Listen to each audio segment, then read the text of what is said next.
함께 나눌 말씀의 제목은 이 사람이 누구인가? 도대체 이 사람이 누구인가? 라고 하는 제목을 가지고 함께 하나님 말씀 나누겠습니다. 오늘은 여러분 잘 아시는 것처럼 종려주일입니다. 종려주일은 예수님께서 십자가의 사역을 앞에 놓고 이제 예루살렘으로 들어가시는, 입성하시는 그 날을 기념해서 우리가 함께 예배하는 날이 종려주일입니다.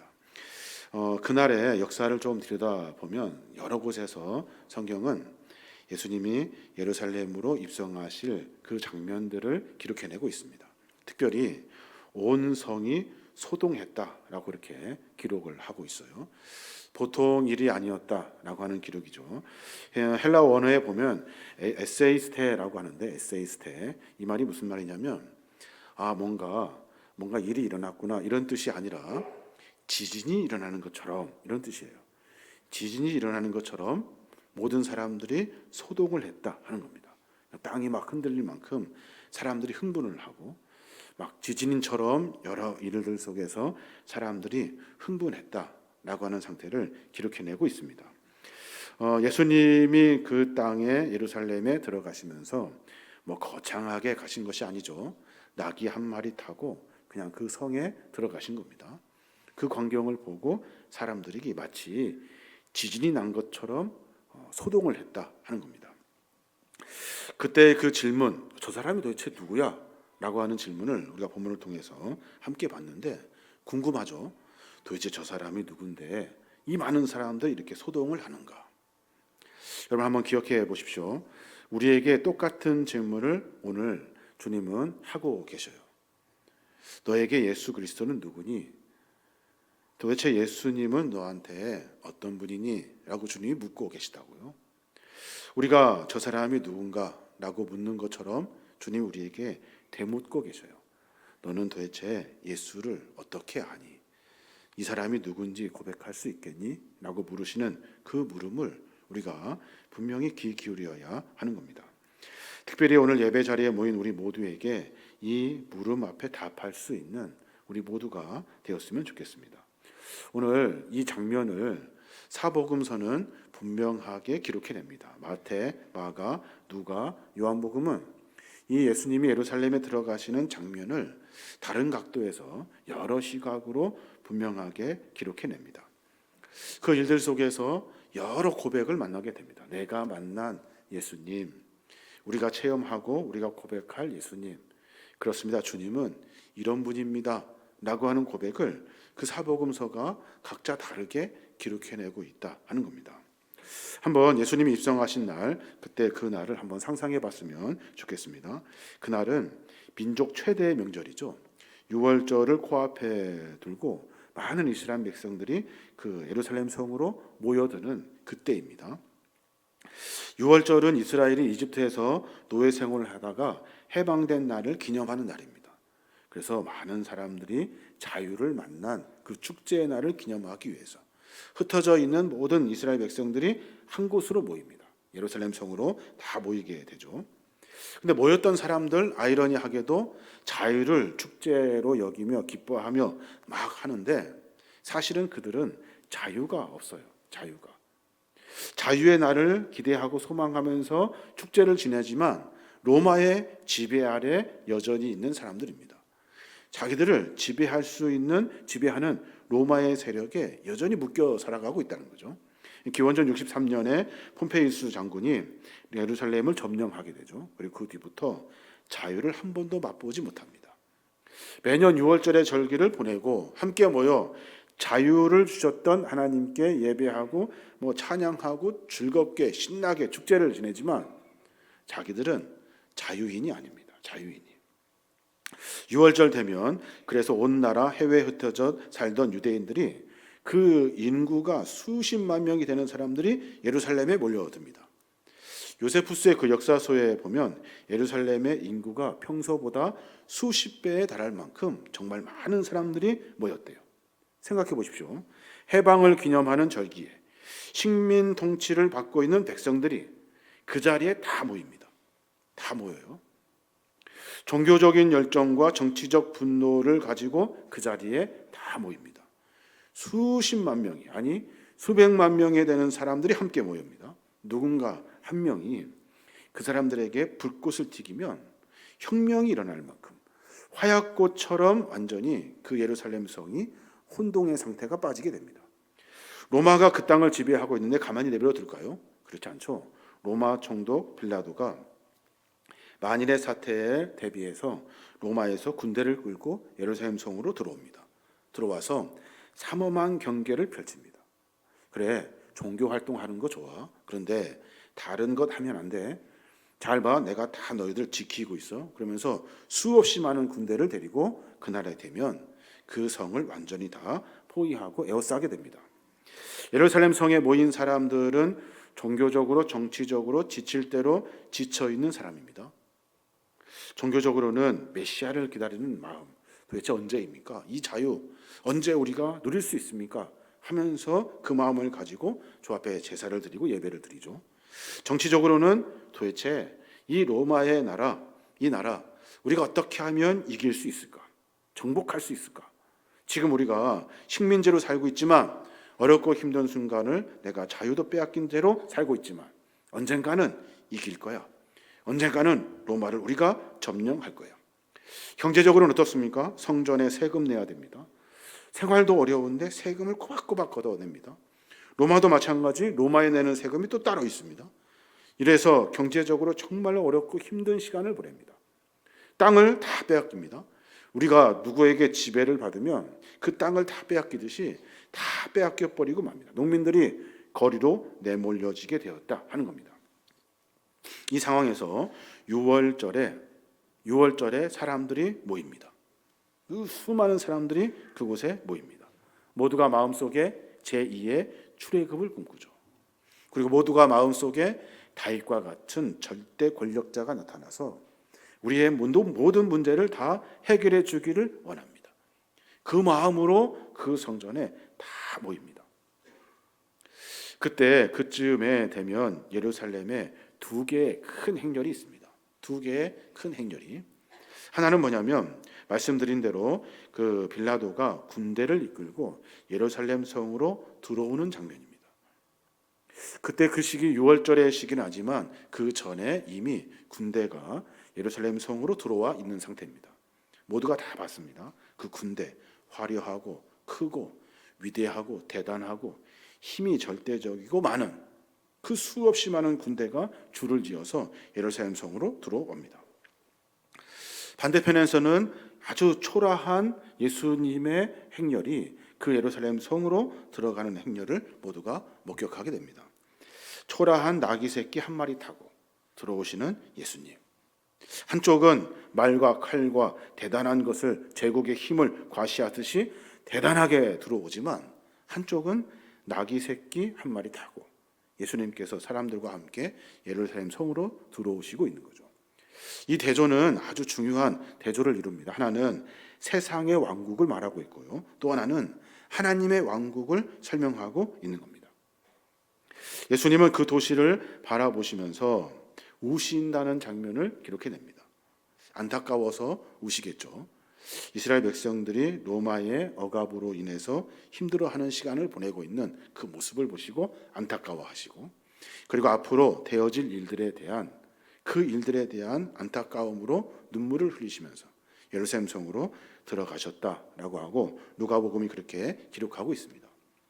그 장면을 좀 들여다보면 누가복음 19장 43절인데 날이 이를지라 내 원수들이 토성을 쌓고 너를 둘러 사면으로 가두고 또 너와 및 그 가운데 있는 내 자식들을 땅에 메어치며 돌 하나도 돌 위에 남지 아니하리라 그래요.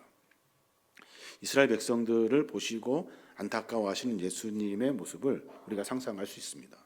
한쪽은 절대 권력의 힘을 가지고 수많은 군대를 가지고 예루살렘에 입성하고 있는 빌라도, 또 한쪽에서는 예루살렘을 향해 나아가시는데 나귀 새끼 작은 것 타고 가신다고요. 그런데 그 예수님께서 많은 사람들과 함께 가시는데 눈물을 흘리셔요.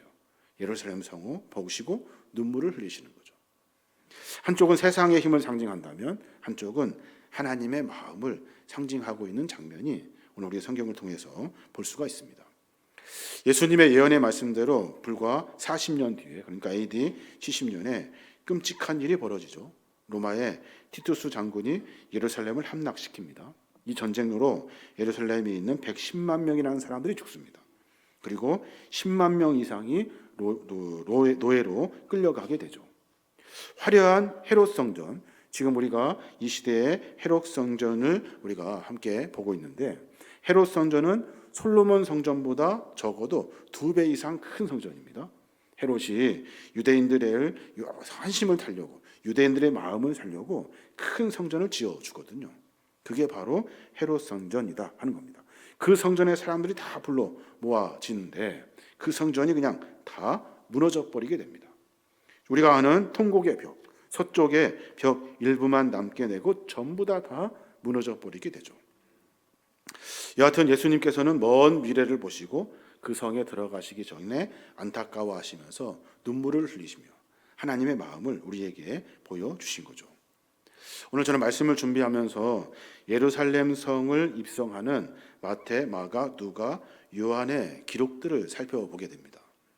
각자 다른 시각을 가지고 예수님의 입성 장면을 기록해냅니다. 마치 4대의 카메라가 한 인물을 다른 각도에서 비추듯이 4개의 복음서는 서로 다른 관점에서 그날의 풍경을, 그날을 아주 입체적으로 묘사하고 있습니다.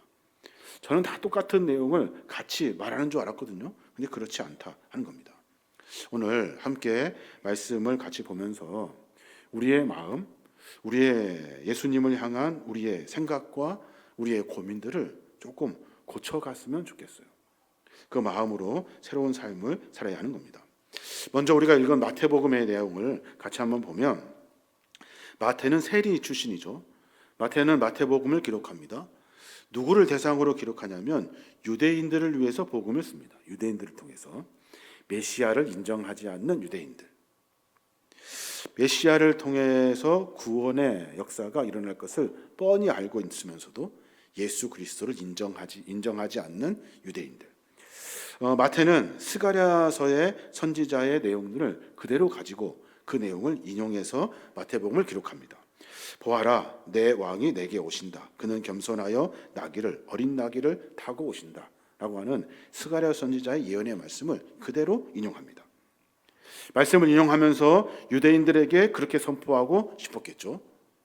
너희들이 그렇게 기다렸던 메시아가 지금 예루살렘 성에 입성하고 계셔. 구약 성경에 예언한 대로 그분은 나귀를 타고 오셔. 스가랴 선지자가 나귀를 타고 오신다고 예언했듯이 적어봐라. 예수님께서는 나귀를 타고 오신다. 그래서 마태복음에는 나귀 2마리를 기록합니다. 나귀 어미하고 나귀 새끼. 다른 복음서에서는 나귀 1마리를 기록하는데 마태복음은 나귀 2마리를 기록하고 있어요. 왜냐하면 스가랴서가 선처한 그 나귀에 대한 이야기는 어린 나귀를 타고 오신다.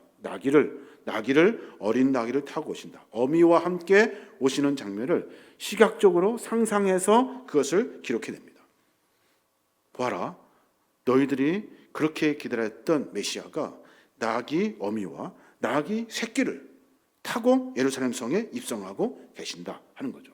그런데 왜 예수 그리스도를 믿지 않니? 너희들이 직접 알고 있는 예언의 말씀이 너희들 눈앞에 펼쳐지고 있는데 왜 예수님을 인정하지 않니? 라고 하는 기록으로 종려주일에, 그때 우리가 종려에 그때 예루살렘 성을 들어가시는 예수님의 장면들을 지금 마태가 기록하고 있는 겁니다. 우리에게는 어떻게 적용할 수 있을까요? 여러분 한번 생각해 보십시오. 여러분의 신앙의 삶 속에서 여러분이 가지고 있는 고집이 있을 겁니다. 뻔히 압니다. 성경에 어떻게 나와 있는지 우리는 압니다. 알고 있는 내용 압니다. 근데 우리는 삶 속에서 그것을 꺾어내지를 못합니다. 말씀은 말씀이고 삶은 삶이죠. 말씀은 그렇다고 해도 우리의 내 고집은 꺾을 수 없습니다. 유대인들처럼 그런 완악함이 우리에게 있다는 거예요. 우리에게. 너희들 눈으로 직접 보지 않았냐? 예언, 너희들 아는 대로 성경책에 나온 예언의 말씀대로 나귀 타고 오신 예수님을 눈으로 보면서도 왜 너희들은 너희의 완악한 고집을 꺾어내지 못하고 우리를 구원하시려고 오시는 예수 그리스도를 인정하지 못하니? 너희도 눈으로 직접 보고도 왜 모른 척하니? 왜 아니라고 하니? 그 고집을 좀 꺾어내라. 마태복음은 유대인들을 향해서 그런 마음으로 이 책을 기록해냅니다. 여러분, 우리의 모두의 마음이 그러지 아니하도록 우리가 말씀을 받아들이고 말씀을 인정하고 말씀 안에 살 수 있도록 내 고집을 꺾어낼 수 있는 신앙의 결단이 우리 안에 있어야 할 겁니다. 마가는 베드로의 제자죠. 마가는 베드로의 제자입니다. 그는 누구에게 편지를 하면 누구를 향하여 마가복음을 기록하냐면 로마인들을 향하여 글을 씁니다. 로마인들은 이방인들이죠. 그리고 또 로마인들은 행동을 중시하는 사람들입니다. 하면 하는 사람들입니다. 그리고 반드시 끝을 보는 사람들이죠. 로마인들은. 그래서 복음서를 기록해내면서 마가복음은 군더더기가 없습니다. 다른 어떤 것이 없어요. 이야기를 아주 빠른 템포로 그 내용들을 세밀하게 기록해냅니다. 마가가 기록한 예수님의 예루살렘 입성의 장면은 그렇습니다. 아직 아무도 타보지 않은 나귀 새끼, 이렇게 기록해요. 아직 아무도 타보지 않은 나귀 새끼. 그게 로마인들에게 무슨 상관일까요? 로마인들은 군인들을 양성하는 그런 장소라든지 기술이라든지 이런 것들이 굉장히 발달해 있는 사람입니다. 나귀를 타고 예수님이 오신다. 근데 로마인들의 장군들은 말을 타고 오죠. 한번 비교해 보십시오. 말은 어떻습니까? 말은 아무도 타보지 않은 말을 탈 수가 없습니다. 말은 훈련받아야 되죠. 이 사람도 타고 저 사람도 타고 훈련을 시켜야 된다고요. 말은 훈련받은 상태가 되지 않으면 말은 탈 수가 없죠. 특히 장군이 타는 말이라든지 아니면 어떤 왕이 타는 말은 더더욱 매섭게 훈련을 하죠. 로마 사람들은 생각합니다. 훈련받은 말이 아니라 왜 나귀일까? 왜일까요? 순결함을 강조하기 위해서 그렇습니다. 순결함. 여기서 말하는 순결함은 뭘까요? 한 번도 타보지 않은, 때가 묻지 않은 내 순결한 상태. 그 상태를 마가가 그 이야기를 기록해내면서 내는 거죠. 기록하는 거죠. 순결한 상태. 아무것도 때묻지 않은 상태. 그 상태를 이야기하고 있는 겁니다. 로마인들은 여러 도시들을 점령합니다. 그리고 여러 도시에 있는 문화들을 막 무작위로 흡수합니다. 좋은 건 다 받아들이고 맛있는 건 다 먹고 또 막 이렇게 받아들이면서 자기의 어떤 순결한 정체성이 아니라 섞여진 어떤 문화와 어떤 일들을 만들어내죠. 그래서 마가는 그 내용을 통해서 너희들의 순결함, 순진함, 너희들이 하나님을 향한 순수한 마음, 그 마음을 강조합니다. 우리의 마음은 어떻습니까? 우리의 마음은 순결합니까? 우리의 마음은 처음의 상태입니까? 그렇지 않죠. 우리는 순결하지가 않습니다. 물들었죠. 우리는 세상에 물들고 여러 일들로 흡수되고 우리는 그렇게 그것이 옳은 줄 알고 여전히 순결함이 아니라 내 안에 혼합된 나의 정체성을 가지고 신앙생활합니다.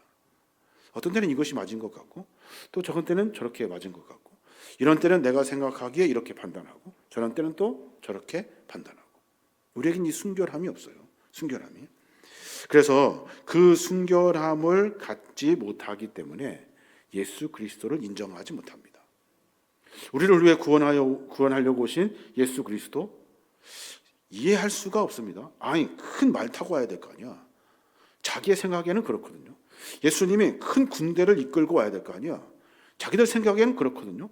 그렇게 마음과 삶 가운데 그 생각을 가지고 살아요. 순결함 있을 수가 없죠. 뒤에 또 마가는 그렇게 기록합니다. 예수님이 예루살렘 성전에 오셨다가 그냥 베다니로 내려가시는 장면을 기록합니다. 다른 복음은 그런 내용이 없어요. 예수님이 예루살렘 오시면 어떻게 됩니까? 뭔가 끝을 봐야 될 거 아니에요. 칼을 들었으면 칼을 휘둘러야 될 거고 그리고 구테타를 일으키든지 혁명을 일으키든지 사람들을 제대로 혁명하든지 해가지고 그 판을 다 뒤집어야 되는데 예수님이 조용히 퇴근하시는 장면을 마가는 기록해냅니다. 너희들의 생각, 너희들의 판단으로 예수 그리스도를 저울질하지 마라. 특히 순결하지 못한 혼합된 너희의 생각을 가지고 예수님을 판단하지 마라. 너희의 그 완악함 때문에 예수 그리스도를 제대로 깨닫지 못한다. 알지 못한다라고 하며 마가가 로마인들을 향해서 예수님의 예루살렘 입성의 장면을 기록하는 것을 우리가 보게 됩니다. 마가복음 11장 11절에 보면 그렇게 말씀하셔요. 예수께서 예루살렘에 이르러 성전에 들어가사 모든 것을 둘러보시고 때가 이미 저물매 12 제자를 데리고 베다니에 나가시니라 그래요. 이해할 수 없거든요. 12명이나 데리고 사람들 막 선동해서 들어왔다가 다 끝나고 그냥 조용히 빠져나가시는 거죠. 이해할 수가 없는 거죠. 혁명을 기대했던 사람들은 더더욱 그렇습니다. 사랑하는 여러분, 예수님을 고민할 때요, 우리의 생각과 우리의 판단과 우리의 섞여진 마음, 이 혼합의 마음으로 예수 그리스도를 판단할 수 없습니다. 예수 그리스도를 우리가 신앙의 삶 속에서 순결한 모습으로, 순진한 모습으로, 아무것도 없는 상태에서 우리가 예수 그리스도를 인정해낼 수 있어야 하는 겁니다. 믿으라 하면 믿을 수 있겠습니까? 못 믿죠. 우리의 혼합된 생각이 그 믿음을 저울질하거든요. 가라면 가겠습니까? 안 가죠. 왜 갑니까? 내가 내 안에 있는 수많은 판단들이 내 속에 있거든요. 갈 수가 없죠. 말씀 믿을 수가 없습니다. 어떻게 믿습니까? 말씀을. 내 혼합된 생각이 말씀을 저울질하기 때문에 그래요. 그래서 말씀은 언제나 나와 거리감이 있습니다. 멀리 거리감을 가지고 살아가는 것이 말씀을 접하는 신앙인의 모습이 아닌가 생각해 보게 됩니다. 사랑하는 여러분, 순수한 마음으로, 순진한 마음으로, 순결한 마음으로 주님의 말씀을 받아들일 수 있는 우리의 마음이 되어야 하는 겁니다. 그래야 예수님이 예루살렘 성에 입성하신 것과 같이 우리의 마음에 오셔서 우리를 새롭게 하시는 거죠. 그 은혜가 우리에게 있어야 하는 겁니다. 의사했던 누가는 누가복음을 기록합니다. 누가복음은 아주 굉장히 객관적입니다. 그리고 세밀하게 기록합니다. 세밀하게. 원인과 결과를 아주 세밀하게 분석하는 의사 선생님들처럼 아주 그 내용을 자세하게 기록합니다. 그 누가복음은 이방인들을 위해서 기록합니다. 이방인들을 위해서. 그래서인지 예수님의 그 행적을, 그 시선을 놓치지 않으려고 몸부림치는 누가의 모습을 우리가 성경 곳곳에서 볼 수가 있습니다. 누가만 기록한 예루살렘의 입성의 장면이 있어요. 그 장면이 뭐냐면 예수님이 예루살렘을 보고 우시는 장면입니다. 다른 복음서에는 기록하지 않습니다. 예수님께서 예루살렘 성을 보시고 우시는 장면을 누가만 기록합니다. 누가만.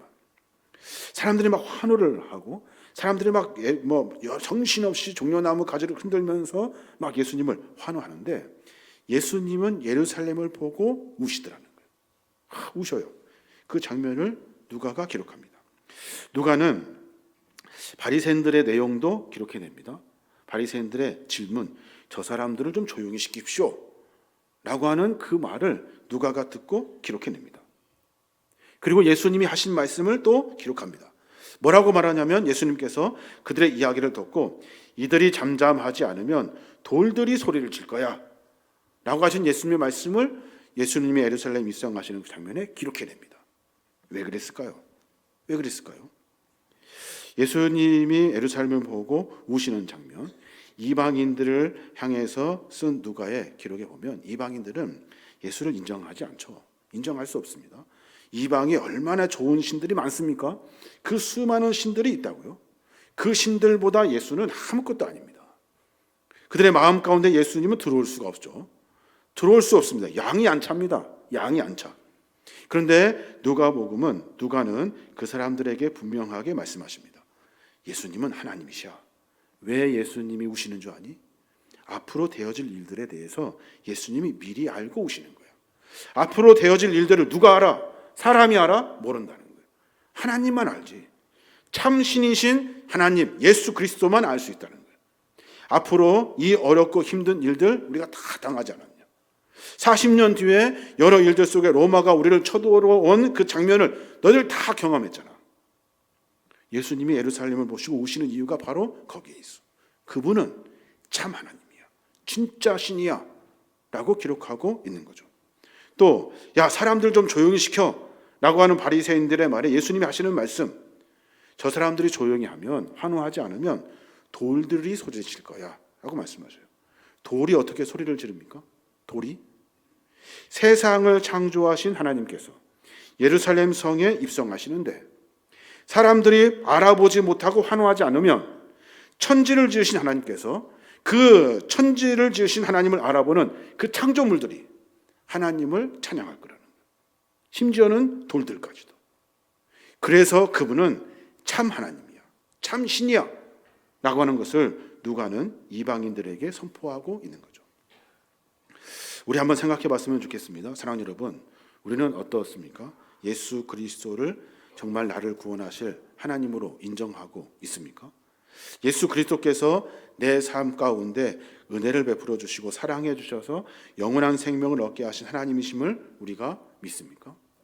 여전히 혹시 내가 내 욕심에 따라 주님을 저울질하여 마음에 들을 때만 섬기고 마음에 들지 않으면 내버려치고 그리고 내가 주님을 알아보지 못하고 늘 언제나 하나님을 인정해내지 못하는 내 연약함이 혹시 나에게 있는지, 예수님은 참 하나님이시고 참 신이라는 것을 내가 잃어버릴 때가 있지 않은지 여러분 한번 생각해 보십시오. 그러면 여러분 아니고 다른 창조물들이 하나님을 인정한다 하는 겁니다. 마지막으로 사도 요한의 이야기를 조금 해보려고 하는데, 사도 요한은 신학적으로 깊이 있는 일들을, 그 내용들을 기록해냅니다. 그래서 신학적으로 굉장히 복잡하고 조금 어려운 내용을 요한복음의 후반부에 쭉 기록해내죠. 요한복음은 처음에는 좀 재밌습니다. 그러다가 뒤쪽으로 가면 갈수록 이게 무슨 말인지 도대체 이해할 수 없는 책이, 신학적 깊이를 담은 책이 사도 요한이 지은 요한복음입니다. 요한만 기록한 그 예루살렘 성을 입성하는 예수님의 장면이 있어요. 요한만. 그것이 뭐냐면 종려나무 가지를 흔들었다는 거예요.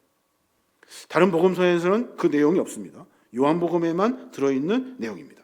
종려나무 가지는 승리와 독립을 상징하죠.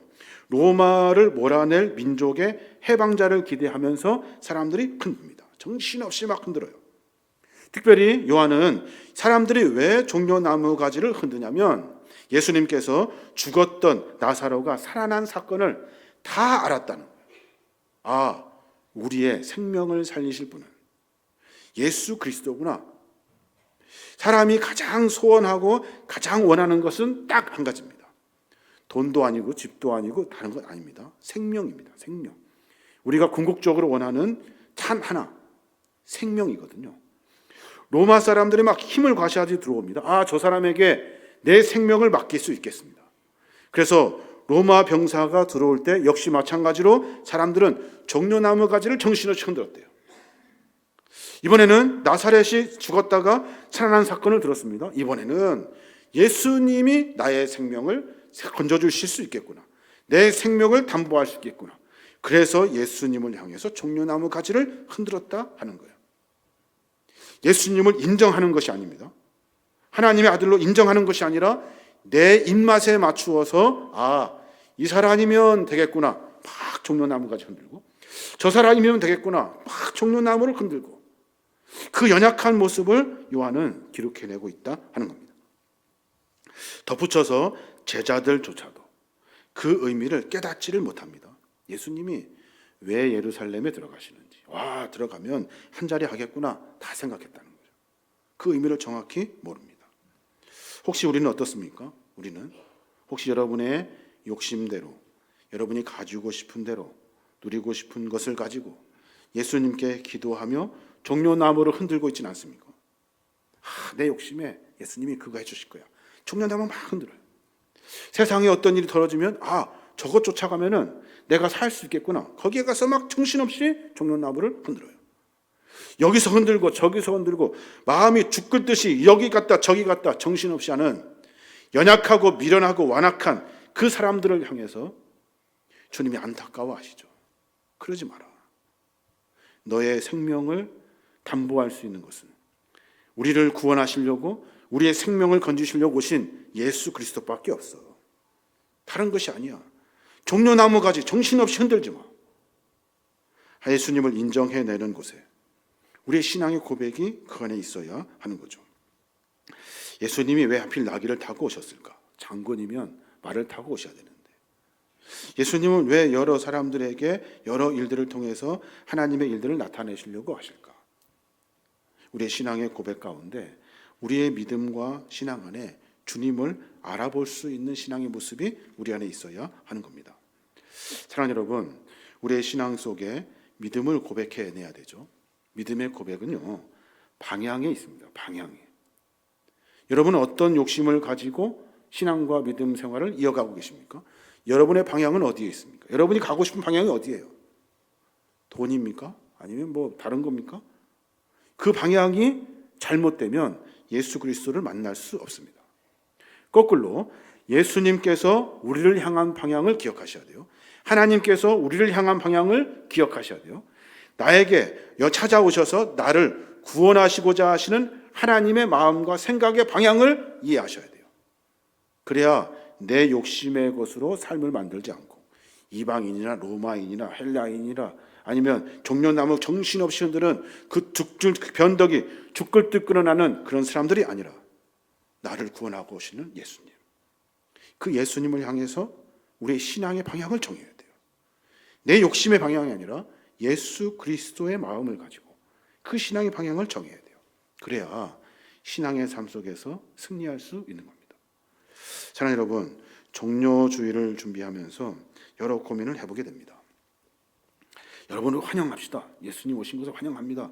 그럼 얼마나 쉽고 간단합니까? 근데 가만히 생각해 보니까 그렇지 않아요. 우리의 잘못된 신앙의 모습을 고쳐야 합니다. 내 완악함, 내 욕심, 내 고집, 내 더러움, 내 순결하지 못함, 내 변덕스러운 마음, 이것을 고쳐내야 돼요. 신앙의 삶 속에서 그 일이 우리 안에 일어나지 않으면 예수 그리스도는 나에게 아무 상관이 없습니다. 아무 상관이 없습니다. 주님이 여러분에게 무슨 사람인지 누구인지 여러분 고백할 수 있어야 하는 겁니다. 그래서 예수님은 스승도 아닙니다. 예수님은 선지자도 아닙니다. 오늘 마태복음은 선지자라고 기록했지만 선지자 아닙니다. 예수님은 우리를 구원하실 예수 그리스도입니다. 나를 구원하시기 위해, 연약한 나를 구원하기 위해 하늘 보좌 버리시고 이 땅에 오셔서 생명을 나를 구원하기 위해 내어주신 예수 그리스도입니다. 그 분을 우리가 분명히 기억하며 살아야 하는 겁니다. 한 주간 고난주간을 보내게 됩니다. 그냥 시간 보내지 마시고 여러분의 마음의 고백을 담은 신앙의 몸부림을 실천하십시오. 주님을 나를 향한 방향을 알고 깨달았다면 그 방향으로 삶을 정비하십시오. 그때 우리는 놀라운 은혜를 만나게 되는 겁니다. 그 은혜로 말미암아 우리의 삶이 믿음과 신앙 안에서 한 걸음 더 성숙해 가시는 우리 모두가 되시길 주님의 이름으로 축복합니다. 아멘.